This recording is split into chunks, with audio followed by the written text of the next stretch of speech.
Hello guys, পেকমস অ্যালবামে আপনাদের সবাইকে আরও একবার ওয়েলকাম। আজকের এই দিনে আমরা যাচ্ছি ফলফলিক দেখার জন্যে শ্যাননদোয়া ন্যাশনাল পার্কে। আর এই ব্লগটা যখন আমরা শেয়ার করব তখন হয়তোবা উইন্টার পড়ে যাবে। যাই হোক, আজকের এই ব্লগের মাধ্যমে আমরা আপনাদের সঙ্গে সেই গল্পটাই শেয়ার করব। সেটা হলো পেকম ফলফলিকটা আমাদের সঙ্গে কেমন এনজয় করলো, শ্যাননদোয়া ভ্যালির নান্দনিক পরিবেশ এবং এটার ইতিহাস সম্পর্কে আমরা যতটুকু জানতে পেরেছি, খুঁটিনাটি সমস্ত কিছু। So please stay tuned. আমরা সকাল সকাল উঠে কিন্তু রেডি হয়ে গেছি। যেহেতু এটা অক্টোবর মাস, তাই অলরেডি কিন্তু বাইরে বেশ ঠান্ডা পড়ে গেছে। আর তাছাড়া শ্যাননদোয়া ভ্যালিটা কিন্তু বেশ উঁচুতে, তাই উঁচুতে উঠলে কিন্তু আরও বেশি ঠান্ডা লাগবে। এই জন্যে আমরা সবাই কিন্তু জ্যাকেট পরে নিয়েছি। দেখুন পেখম কেমন হ্যাপি মুডে আছে। আর পেখম কিন্তু এই প্রথমবার ফলফলিকটা দেখতে যাচ্ছে। এর আগেও আমরা কিন্তু বেশ কয়েকবার শ্যাননদোয়া ন্যাশনাল পার্কে গেছি, তবে কখনো কিন্তু ফলফলিকটা দেখতে যাওয়া হয়নি। তাই বলতে পারেন পেখমের মতো আমরাও এই প্রথমবার শ্যাননদোয়া ন্যাশনাল পার্কে ফলফলিকটা দেখব। কথা বলতে বলতে আমরা কিন্তু গাড়িতে উঠে পড়েছি। আর পেখম কিন্তু গাড়ি চড়তে যেমন ভালোবাসে, তেমনি পেখম আমাদের মতো কিন্তু ঘুরতেও ভীষণ ভালোবাসে। যাই হোক, শ্যাননদোয়া ন্যাশনাল পার্কটা কিন্তু নর্দার্ন ভার্জিনিয়াতে অবস্থিত, তাই আমাদের এখানে পৌঁছাতে কিন্তু 4 ঘন্টা মতো টাইম লাগবে। তাই আমরা বাড়ি থেকে সকাল 6টা নাগাদ বের হচ্ছি, যাতে করে আমরা ট্রাফিক জ্যামটা এড়াতে পারি। শ্যাননদোয়া ন্যাশনাল পার্কে কিন্তু রাতে থাকার ব্যবস্থা সহ বিভিন্ন রাইডসও আছে, তবে পেখম ছোট বিদায় আমরা ওখানে রাতে আর থাকবো না, দিনের দিনই ব্যাক করব। যেহেতু আমরা দিনের দিনই ব্যাক করব, তাই আমি কিন্তু বাড়ি থেকে লাঞ্চটা বানিয়ে নিয়ে যাচ্ছি। আর আমি সবসময় চেষ্টা করি কাছে পিঠে কোথাও বেড়াতে গেলে বাড়ি থেকে মেন কোর্সটা বানিয়ে নিয়ে যাওয়ার। আর যে কোনো ট্যুরিস্ট স্পটে কিন্তু ফুড কোর্ট থাকে, তবে সেখানে কিন্তু বেশিরভাগই আমেরিকান খাবার দাবারই পাওয়া যায়। তবে আমরা স্পেশালি লাঞ্চে কিন্তু বাঙালি খাবার দাবারই বেশি প্রিফার করি। দেখুন, আমরা কিন্তু শ্যাননদোয়া ন্যাশনাল পার্কের উদ্দেশ্যে বেরিয়ে পড়েছি। তো আপনাদের সঙ্গে আবারও আমাদের কথা হবে পার্কটাতে পৌঁছানোর পর। শ্যাননদোয়া ন্যাশনাল পার্কে কিন্তু আমরা চলে এসেছি। পেখমের ড্যাডি এখন টিকিট কাটছে, তবে ওরা বলল যে যেহেতু এখন গভর্নমেন্ট শাটডাউন চলছে, তাই নাকি টিকিট কাটা আর লাগবে না, মানে সম্পূর্ণ ফ্রি এন্ট্রি। এটা আমাদের কিন্তু জানা ছিল না। তবে আপনারা যদি অন্যান্য সময় আসেন, তাহলে কিন্তু অবশ্যই পার্কে এন্ট্রি করার জন্যে টিকিট কাটতে হবে। আর কত টাকার টিকিট কাটতে হবে সেটা কিন্তু সম্পূর্ণ নির্ভর করবে আপনার ভেহিকেলের উপরে। যেমন ধরুন, আপনি যদি কার নিয়ে আসেন তাহলে কিন্তু টিকিটের জন্য লাগবে $30, মোটর সাইকেলে আসলে লাগবে $25 এবং বাইকে আসলে কিন্তু লাগবে $15।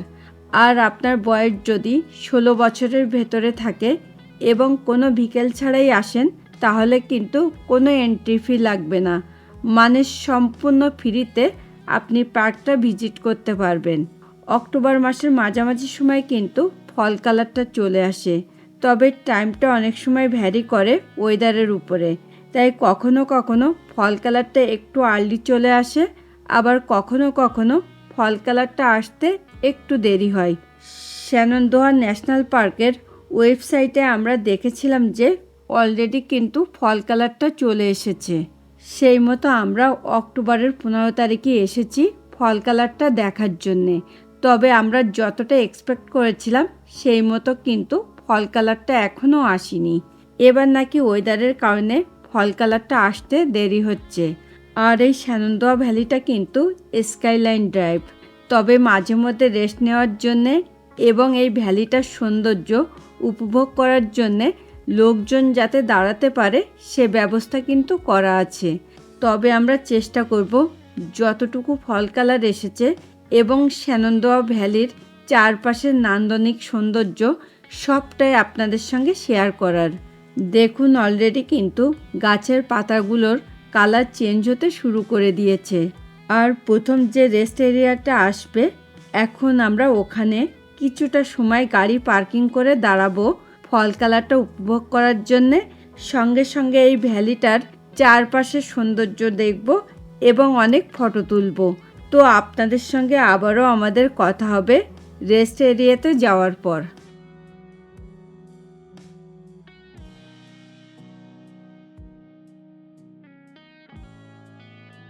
আমরা কিন্তু অলরেডি রেস্ট এরিয়াতে চলে এসেছি।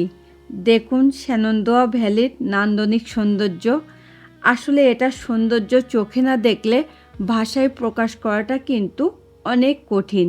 অলরেডি কিন্তু কিছু কিছু গাছে ফল কালারটা চলে এসেছে, তবে পুরোপুরিভাবে কিন্তু এখনও কালারটা আসেনি। যেহেতু আমরা এই প্রথমবার এখানে এলাম ফল কালারটা দেখার জন্যে, তবে ফল কালারটা আসলে এটা দেখতে ঠিক কেমন লাগে সেটা কিন্তু আমাদের তেমন কোনো ধারণা নেই। তবে যতটুকু লোকমুখে শুনেছি তাতে করে নাকি এই শ্যানন্দোয়া ভ্যালির গাছের পাতাগুলোর কালার চেঞ্জ হয়ে এমন রূপ ধারণ করে তা দেখে মনে হয় যেন চারিদিকে আগুন জ্বলছে। আমেরিকা কিন্তু 4 ঋতুর দেশ, তাই এই শ্যানন্দোয়া ন্যাশনাল পার্কে কোন ঋতুতে আসলে কি দেখতে পাবেন তা কিন্তু এখানে শ্যানন্দোয়া ভ্যালির ইতিহাস সহ লেখা আছে। এখন আমি এটা আপনাদের সঙ্গে একটু শেয়ার করার চেষ্টা করছি, তো দেখতে থাকুন। আর আপনারা যদি এই শ্যানন্দোয়া ভ্যালিতে 4 ঋতুতে আসেন তাহলে কিন্তু 4 রকমের রূপ দেখতে পাবেন। প্রত্যেকটা রূপে কিন্তু স্বমহিমায় এক এক রকম সুন্দর। এখানে কিন্তু 200 রকমের পাখি, ব্ল্যাক বিয়ার মানে ভাল্লুক, ওয়াটারফল সহ বিভিন্ন ধরনের ফুল ফল দেখতে পাওয়া যায়। তবে কোন ঋতুতে আসলে কি দেখতে পাবেন এবং সেগুলো দেখতে কেমন লাগবে তার একটা সম্যক ধারণা কিন্তু এখান থেকে পেয়ে যাবেন। জানি না আপনারা ভিডিওতে কতটা ভালো দেখতে পেলেন। আর এই শ্যানন্দোয়া ভ্যালির উচ্চতা কিন্তু 4051 ফুট। আর আপনারা চাইলে কিন্তু এখানে সর্বোচ্চ 500 মাইল পর্যন্ত হাইকিং করতে পারবেন এবং 105 মাইল স্কাইলাইন ড্রাইভ আছে। আর এই ভ্যালিটার এক এক সাইডের কিন্তু এক একটা নাম ও হিস্ট্রি আছে। সব কিছু কিন্তু এক ভিডিওতে শেয়ার করা অনেকটাই কঠিন, তারপরেও আমরা যতটুকু পারি শেয়ার করার চেষ্টা করব। আর এখানে কিন্তু অনেকেই অলরেডি বাইক ও গাড়ি নিয়ে দাঁড়িয়ে পড়েছে এটার সৌন্দর্য উপভোগ করার জন্যে। আসলে কিছু কিছু গাছের কালার দেখলে বোঝাই যাচ্ছে যে সব গাছের পাতাগুলোতে কালার চলে আসলে এই শ্যানন্দোয়া ভ্যালিটা কি অপরূপ সৌন্দর্য নিয়ে দাঁড়িয়ে থাকতো। আর ঈশ্বরের দ্বারা সৃষ্ট যে কোনো জিনিস কতটা সুন্দর হতে পারে সেটা এখানে এসে আরেকবার উপলব্ধি করতে পারলাম। এই মুহূর্তটাতে নিজেদেরকে অনেক ব্লেসড মনে হচ্ছিল, এই কারণে যে ঈশ্বর আমাদের সুযোগ করে দিয়েছেন যে প্রকৃতির এই অপরূপ সৌন্দর্য উপভোগ করার। দেখুন পেখম আর পেখমের ড্যাডি একটু হাঁটাহাঁটি করছে আর সঙ্গে সব কিছু একটু ঘুরে ঘুরেও দেখছে, কেননা এই পার্কটা কিন্তু আমাদের বাড়ি থেকে অনেকটাই দূরে। তাই এতটা ড্রাইভ করে এসে পেখমের ড্যাডি একটু টায়ার্ড হয়ে পড়েছে। সঙ্গে পেখমও কিন্তু এতটা জার্নি করে এসেছে বলে পেখমও একটু টায়ার্ড হয়ে পড়েছে। তাই বাবা আর মেয়েতে মিলে একটু রিল্যাক্স করছে। আমরা এখানে কিন্তু কিছুটা সময় কাটাবো, তারপরে আমরা শ্যানন্দোয়া ভ্যালির আরেকটা সাইডে যাব। ইচ্ছে আছে এখানে একটু ফটো সেশন করার এবং চেষ্টা করব ফটো সেশনের কিছু কিছু ক্লিপস আপনাদের সঙ্গে শেয়ার করার। আর পেখম কিন্তু সব কিছু বেশ এনজয় করছে। আর এইরকম অপরূপ প্রাকৃতিক সৌন্দর্যের মাঝে আসলে কিন্তু মনটা যদি খারাপও থাকে মন ভালো করার মেডিসিন হিসেবে কাজ করে। তাই এই শ্যানন্দোয়া ভ্যালিতে কিন্তু বারবার ছুটে আসতে মন চাইবে। আর এখানে কিন্তু হরিণ থেকে শুরু করে অনেক হিংস্র জন্তু জানোয়ারও আছে। তবে আমরা এর আগে এখানে যতবারই এসেছি কিন্তু কোনো বারই ওনাদের সঙ্গে আমাদের দেখা মেলেনি। এখন একটু আমরা ঘোরাঘুরি করছি, যদি কিনা ওনাদের সঙ্গে আমাদের দেখা মেলে। যেহেতু গভর্নমেন্ট শাটডাউন চলছিল আর আমরা এখানে এসেছি উইকডেতে, তাই ভিড়টা কিন্তু একটু কমই ছিল। তারপরেও অনেক লোকজনই কিন্তু আজকে এখানে এসেছে, কারণ বাইরে হালকা ঠান্ডা থাকলেও ওয়েদারটা কিন্তু বেশ সানি ছিল। তাই সব কিছু মিলেছিল কিন্তু ঘোরাঘুরির জন্যে পারফেক্ট একটা ওয়েদার। আর যারা হাইকিং করতে ভালোবাসেন তাদের জন্যও কিন্তু এটা একটা বেস্ট প্লেস। দেখুন পেখমকে কিন্তু দেখেই বোঝা যাচ্ছে যে পেখম ভীষণ এনজয় করছে। শুধু পেখমই না, আমরাও কিন্তু সব কিছু ভীষণ এনজয় করছি। তো দেখতে থাকুন।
আমরা কিন্তু শ্যানন্দোয়া ভ্যালির আরেকটা সাইডে চলে এসেছি।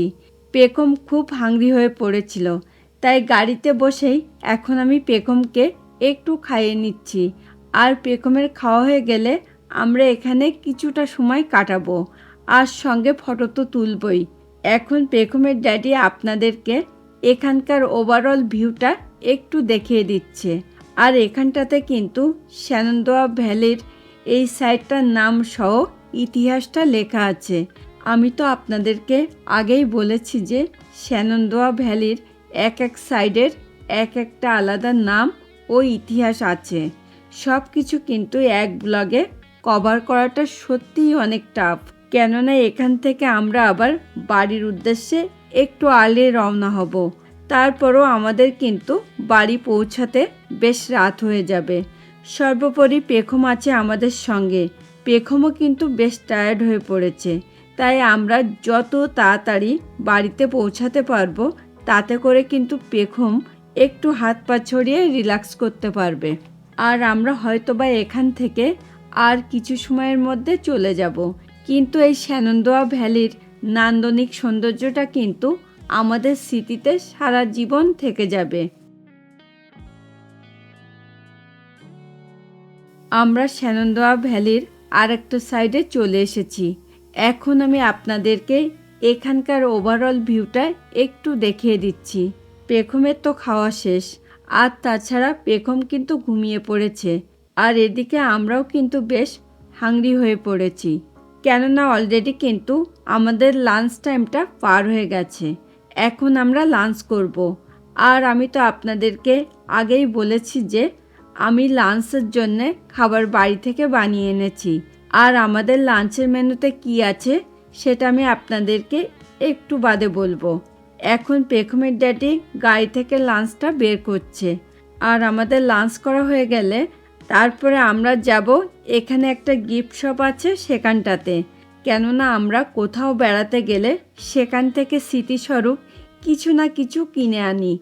দেখুন পেখম কিন্তু ঘুমিয়ে আছে, তাই এরই ফাঁকে আমরা লাঞ্চটা সেরে নেব। এখন আমি লাঞ্চ করতে করতে আপনাদের সঙ্গে শেয়ার করছি আমাদের লাঞ্চের মেনুতে কি আছে। আছে ঝুড়ো খিচুড়ি ও এগ অমলেট। আর আমি লাঞ্চটা কিন্তু অন টাইম বক্সে ভরে এনেছি, তাতে করে কিন্তু লাঞ্চ করা হয়ে গেলে বক্সগুলো গার্বেজ করে দিলেই চলবে। আর কোনো কিছু টানাটানি করে বাড়িতে নিয়ে আসার দরকার হবে না। আর আমরা যে কোনো জায়গায় বেড়াতে গেলে কিন্তু এই ঝুড়ো খিচুড়ি ও এগ অমলেটটা প্রিফার করি, কেননা এগুলো ক্যারি করতে যেমন সুবিধা হয়, তেমনি এই খাবারগুলো একটু ঠান্ডা হয়ে গেলেও খেতে একেবারে মন্দ লাগে না। আর আমি মাঝে মধ্যে যে পেখমকে কিন্তু দেখে আসছিলাম পেখম ঘুমোচ্ছে নাকি উঠে পড়েছে। তো আপনাদের সঙ্গে আমাদের আবারও কথা হবে গিফট শপে যাওয়ার পর।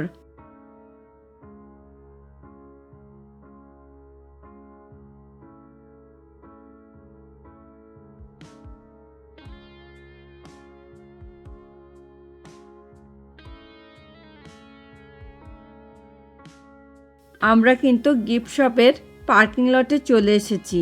আমি আর পেখম গাড়িতে বসে আছি, আর পেখমের ড্যাডি এখন আপনাদেরকে এই গিফট শপটাতে কি কি পাওয়া যায় সেগুলো একটু দেখিয়ে দেওয়ার চেষ্টা করছে।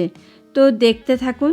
আর আজকের এই ব্লগটা আপনাদের কেমন লাগলো সেটা কিন্তু প্লিজ কমেন্ট করে জানাতে অবশ্যই ভুলবেন না, এবং ভিডিওটা ভালো লাগলে কিন্তু প্লিজ একটা লাইক করে দেবেন।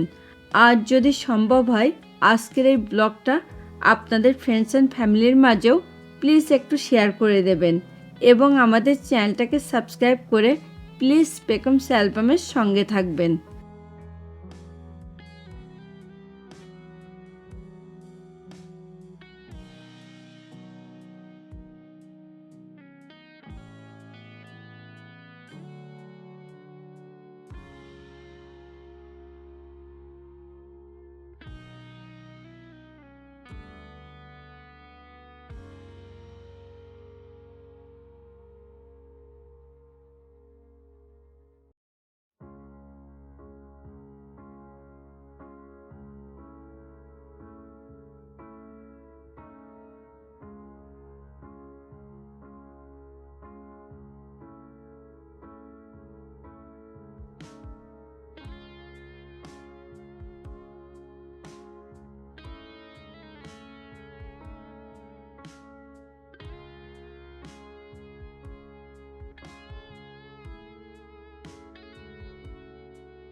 গিফট শপের ভেতরে কিন্তু একটা ফাস্টফুড স্টোরও আছে।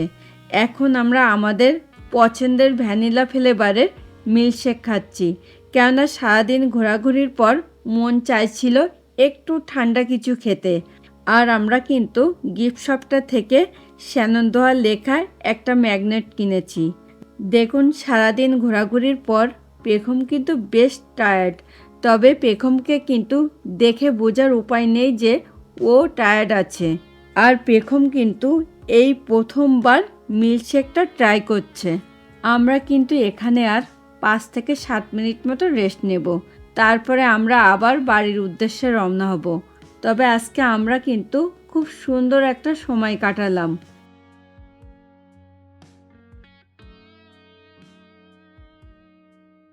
এখন আমরা কিন্তু বাড়ির উদ্দেশ্যে রওনা হয়ে গেছি। তো আজকের এই ব্লগটা আমরা এখানেই শেষ করব। দেখা হবে নেক্সট ব্লগে। সেই পর্যন্ত সকলে খুব ভালো থাকুন, সুস্থ থাকুন। Thanks for watching this video. Bye bye.